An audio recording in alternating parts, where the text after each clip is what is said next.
Muito boa noite, meus irmãos, minhas irmãs, tudo bem com vocês?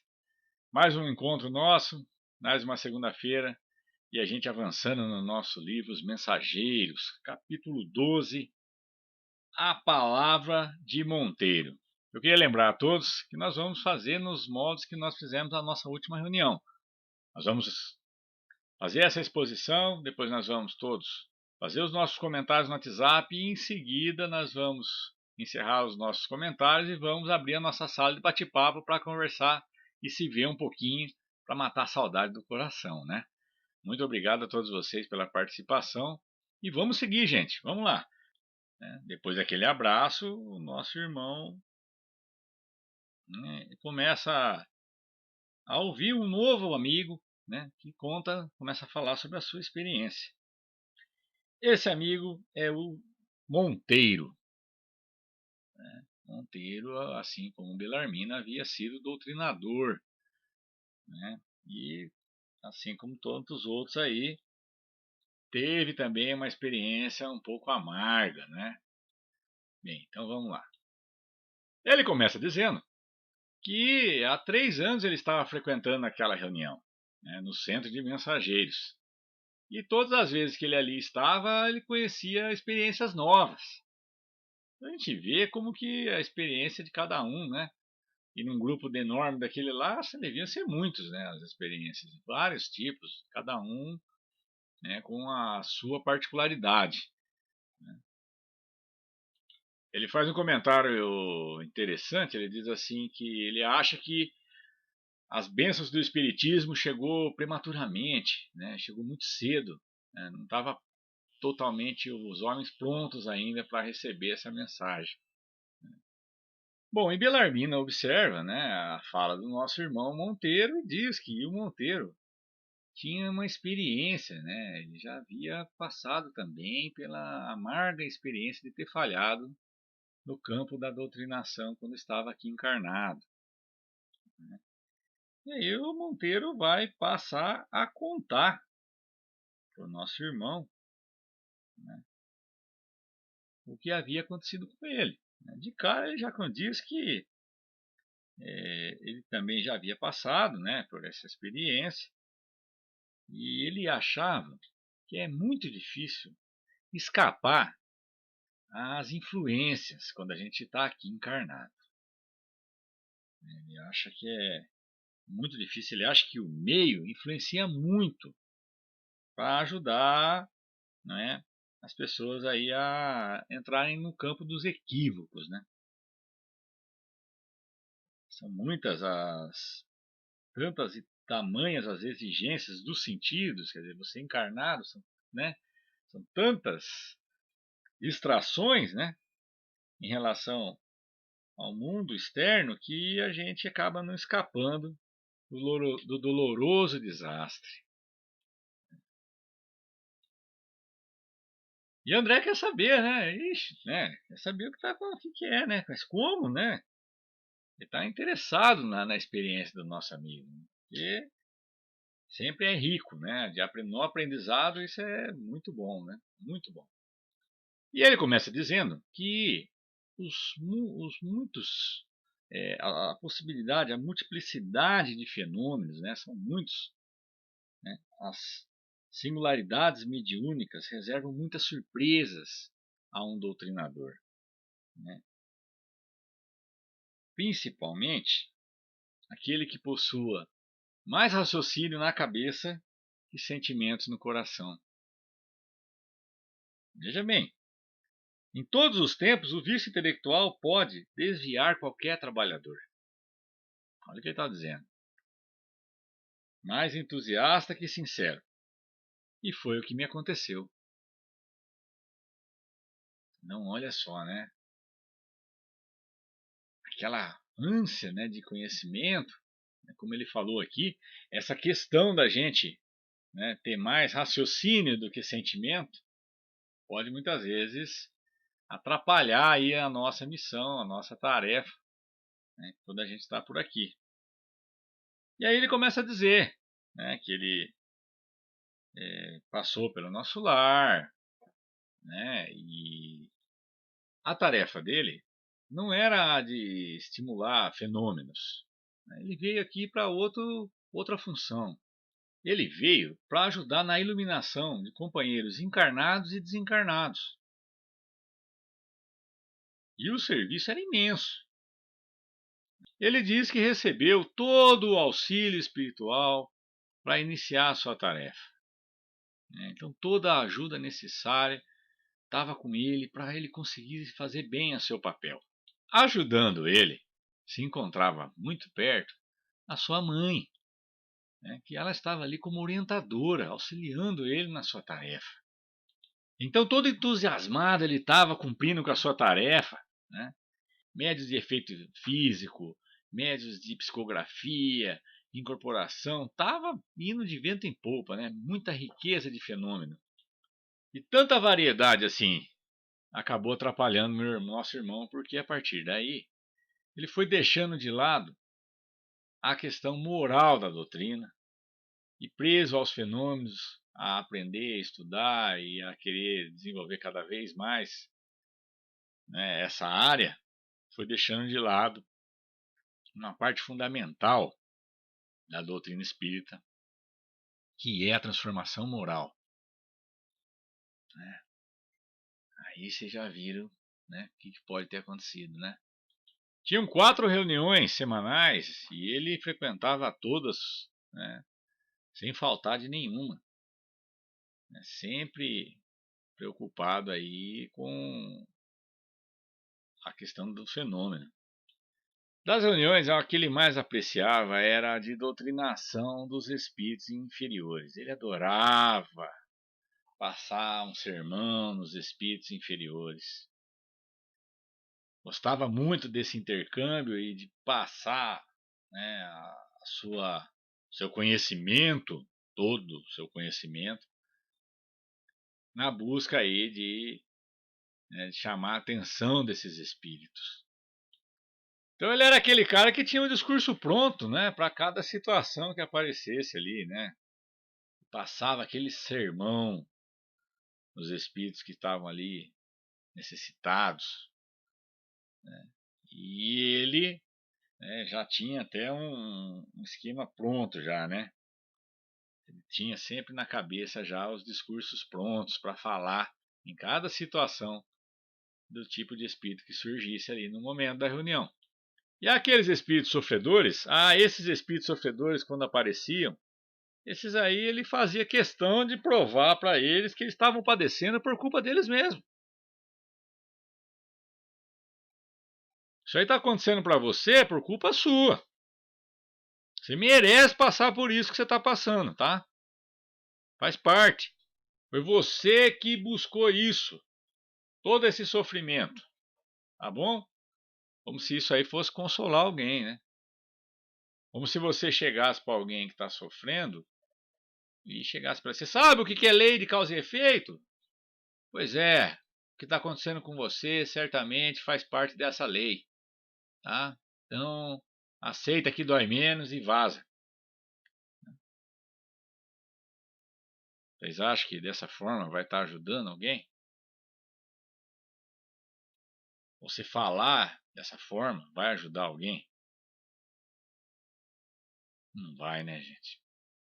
Não vai. O papel do consolador prometido não é esse, Não é apontar o problema, os equívocos de ninguém. É ajudar na transformação dessa pessoa, a entender o que está acontecendo com ela, a aceitar o que precisa ser mudado, e servir como aquela mão amiga para ajudar a levantar esse irmão. Mas esse nosso amigo aqui, o nosso amigo Monteiro, ele já fazia questão logo de já mandar na lata já o que estava acontecendo com essa pessoa. Já queria, já com certeza ajudou a derrubar muito irmão com essa postura aí. Tem uma passagem. Jesus estava numa casa e foi chamado para acudir uma enferma. Tendo que sair, bem na horária dele estar saindo para ajudar essa pessoa, apareceram alguns fariseus à porta de Jesus querendo procurá-lo. Então Jesus pega e vira para Pedro e fala assim: Pedro, ampara eles com a verdade. E aí vai para atender a pessoa que estava doente. Bom, Pedro estava ali, né? Os fariseus estavam na frente dele. E Pedro falou assim: ah, bom, é para amparar com a verdade, então deixa comigo. Eu vou amparar com a verdade. E começa a rasgar o verbo em cima desses fariseus. Porque você faz isso, isso, isso, e apontava o dedo, né? Você tá roubando as viúvas, esfoliando as pessoas e não sei o que, e tacando tudo aquelas, né? Aquelas, digamos aí, verdades, mas apontando, né? Apontando para o defeito e as coisas que cada um fazia. E você fazia isso, faz aquilo. Você não é caridoso nada. Você é isso, você é aquilo. Você abusa das pessoas.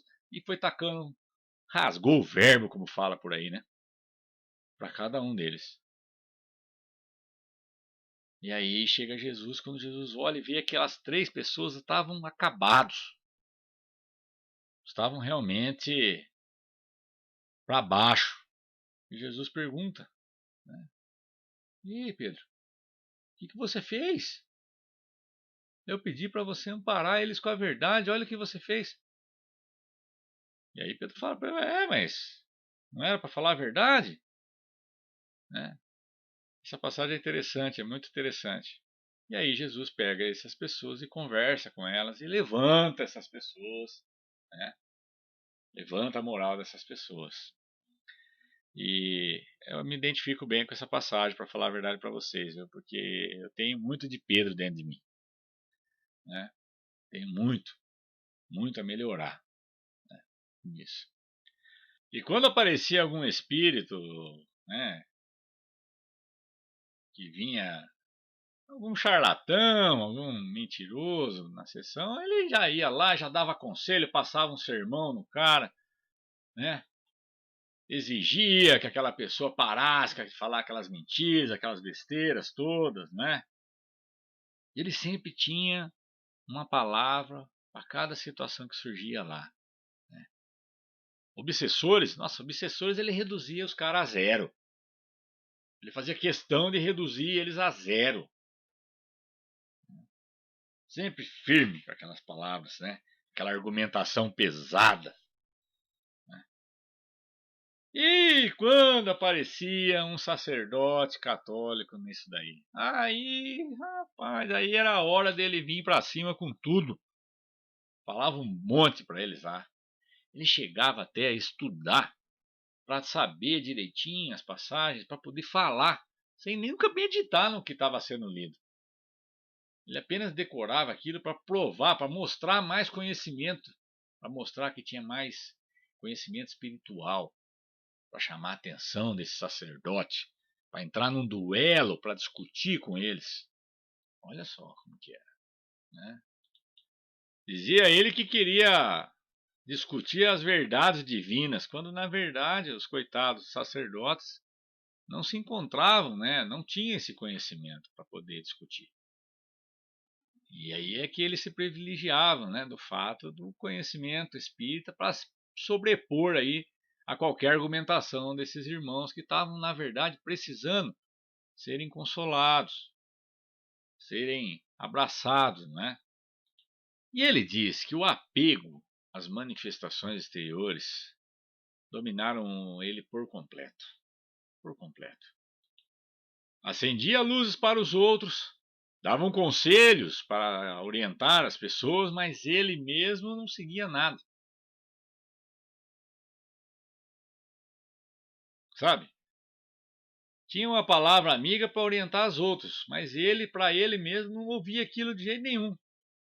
E ele cita aqui algo interessante. Ele estava lá falando sobre paciência com as pessoas, no centro, dando um sermão, orientando ali. Mas ele perdia a paciência por qualquer situaçãozinha que surgia ali, que tivesse um barulho ali no centro, ele já estava se irritando. Então ele abria a porta da janela do centro lá para ralhar com as crianças que estavam brincando próximo do centro.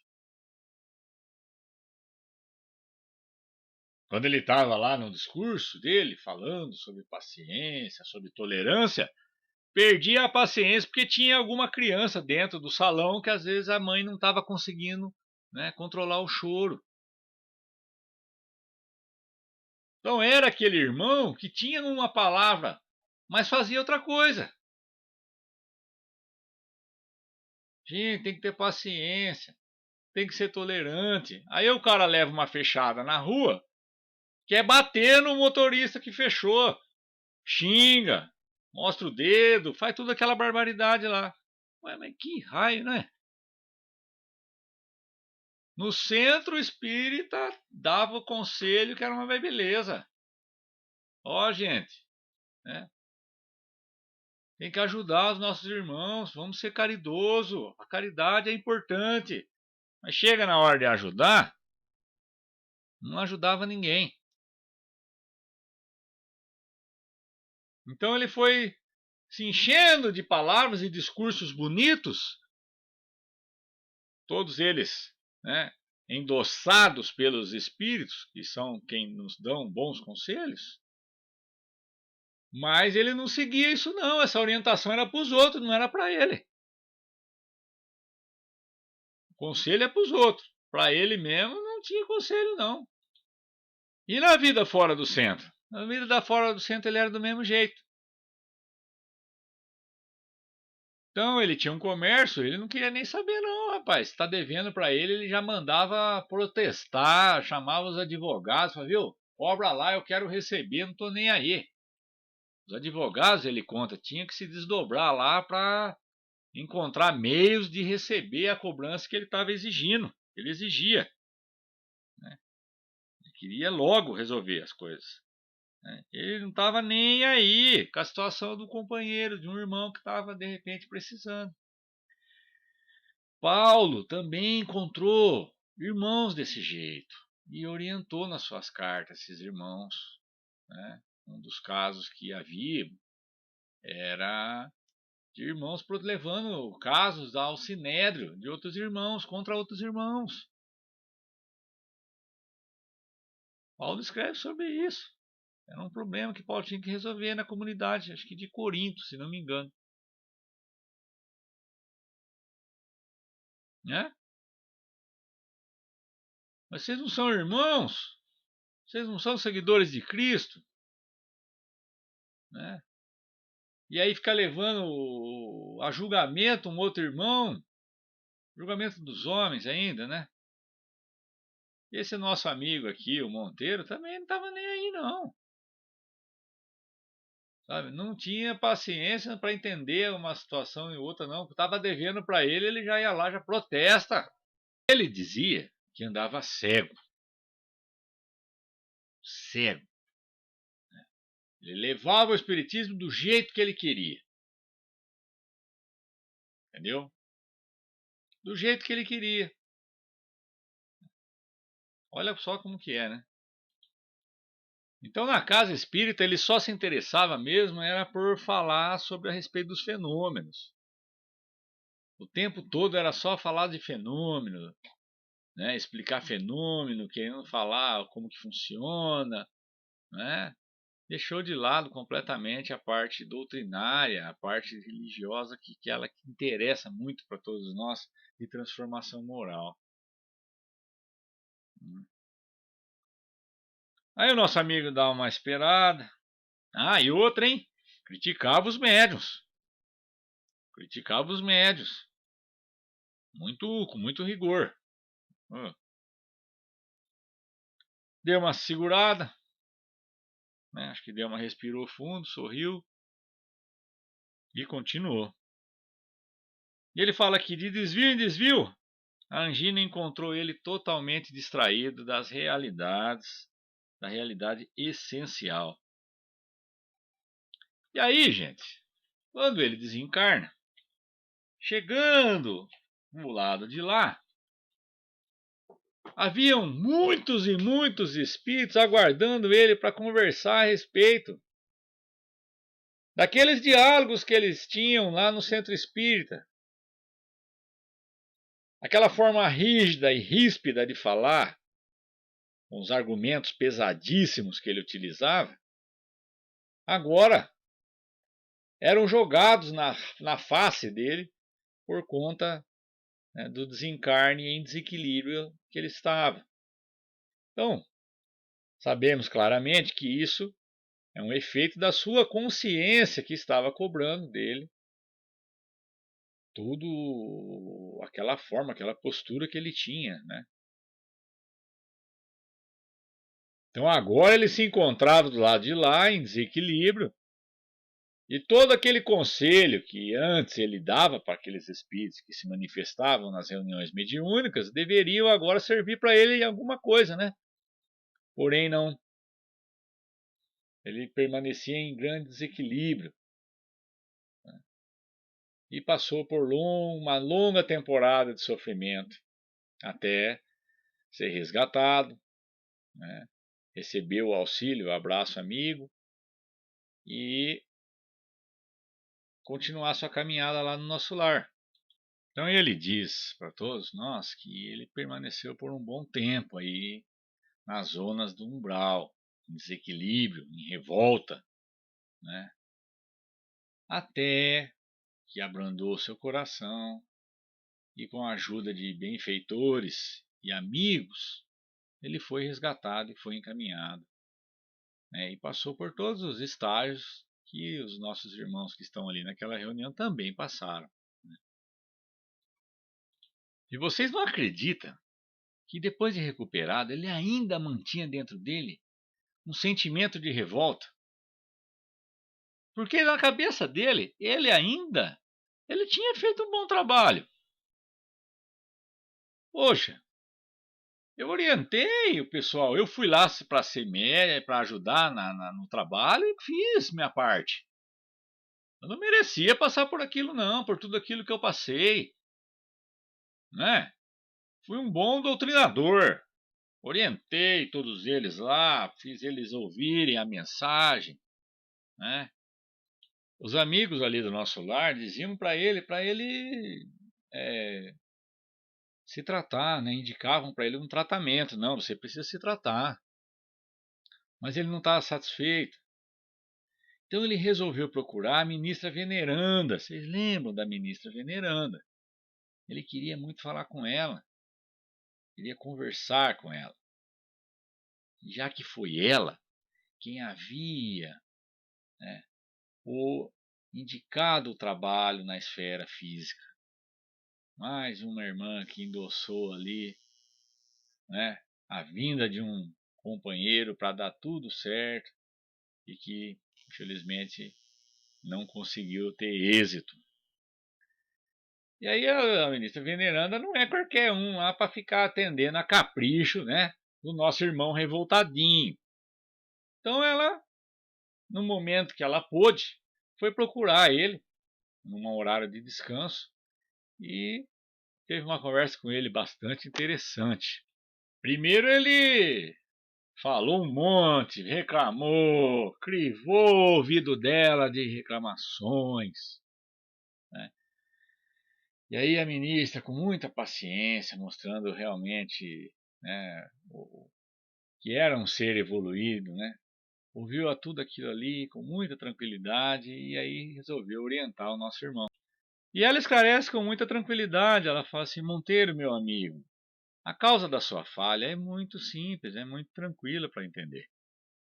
Você dedicou-se a aplicar o espiritismo prático junto aos nossos irmãos, junto aos homens, e se esqueceu de aplicar, de praticar o espiritismo junto a Jesus, o nosso mestre. Aí Monteiro fez uma pausa e aí ele diz o seguinte: desde então a minha atitude mudou muitíssimo. Você entendeu, André? E disse assim: sim, sim, estou procurando compreender. E o nosso capítulo chega ao fim. Agora nós vamos rapidinho lá para o nosso grupo de WhatsApp para os nossos comentários sobre mais esse capítulo, mais essa obra do nosso irmão André Luiz. Um grande beijo para vocês, muito obrigado pela participação, que Deus abençoe a todos. E vamos lá para o WhatsApp, que depois no finalzinho ainda tem nosso bate-papo, tá bom? Obrigado, gente. Um abração para vocês, um abraço fraterno, um abraço na alma de cada um. Um beijão.